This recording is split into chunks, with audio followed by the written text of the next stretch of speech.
We've heard the President of the administration say that immigrants are thieves, that they bring in drugs, that they're responsible for lots of crime, that we have a crisis at our border, they're bringing in drugs and crime.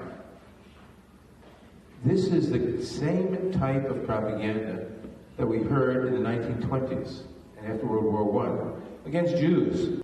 So Congressman Jerrold Nadler slamming President Trump and making comparisons to Nazi Germany. Nadler isn't the only Democrat, though, making that analogy, because one could say many of them are at this point, and it's historically inaccurate, to say the very least. Now, the third-ranking House Democrat, James Clyburn, is also making that comparison as well. Clyburn telling NBC News, "I think it's time for the Congress, House, and Senate to grow spines and do what is necessary to protect this democracy. This man and his family are the greatest threats to democracy of our and my lifetime."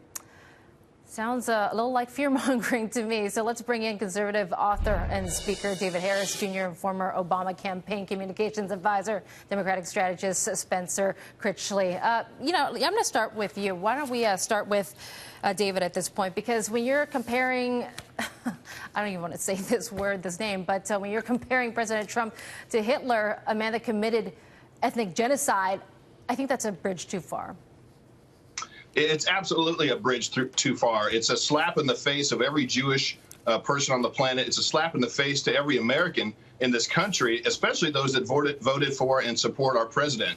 It's absolutely what you said it is. It's fear-mongering, and they're just trying to rile up the emotions of all the people that listen to the mainstream media and listen to these politicians, and get them to not look at the statistics that you've been talking about as far as how great the economy is. It's look at anything else and just paint him a racist and paint him the worst possible person you could in history. It's just disgusting. Yeah, well, Spencer, I mean, do we need to make that comparison of Hitler? Hitler is just such a horrible figure in history. And again, I don't think we're comparing apples to apples.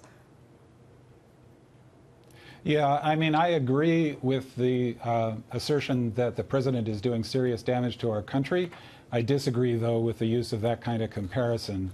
Of course, you can point to some of his behavior that mimics the behavior of authoritarians, including his apparent love affairs with dictators like Vladimir Putin and others, his near cult of personality that he's running at the expense of the way our democracy is supposed to run.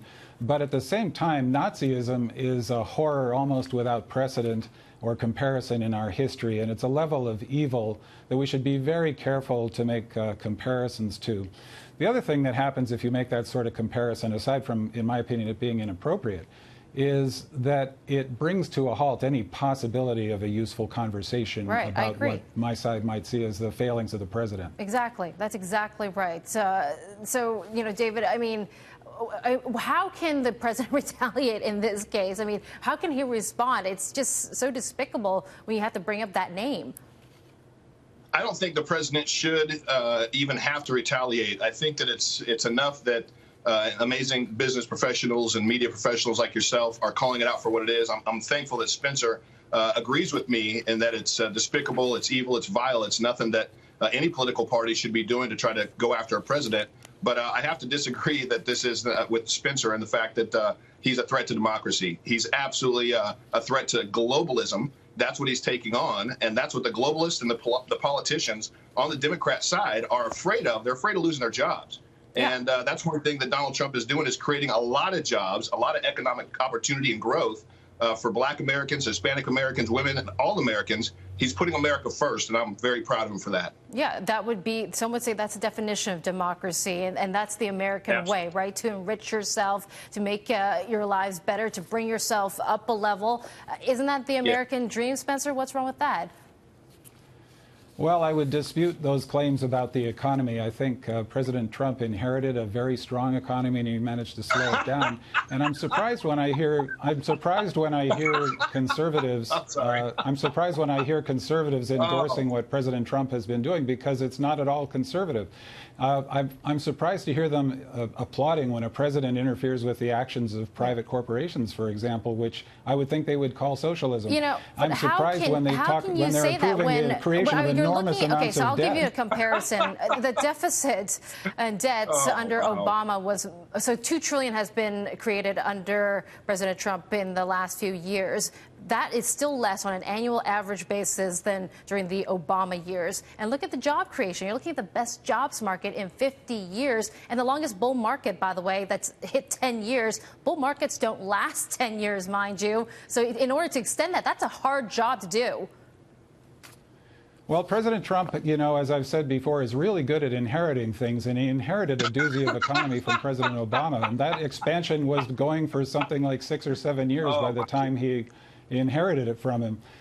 He slowed down the rate of job creation, and again, I'm surprised to hear conservatives thinking it's a good idea to do a massive stimulus program through a tax cut when the economy is strong, when unemployment is low. When President Obama had to create some debt, it was when Keynes said you should do it. Economic growth also has to end at some point as well. In order to prolong that and to prevent that from happening, you do have to make these moves, like cutting taxes for one, getting business going again, because it was so uncompetitive, the corporate tax rate compared to the rest of the world, the highest in the OECD. I don't see anything wrong with that.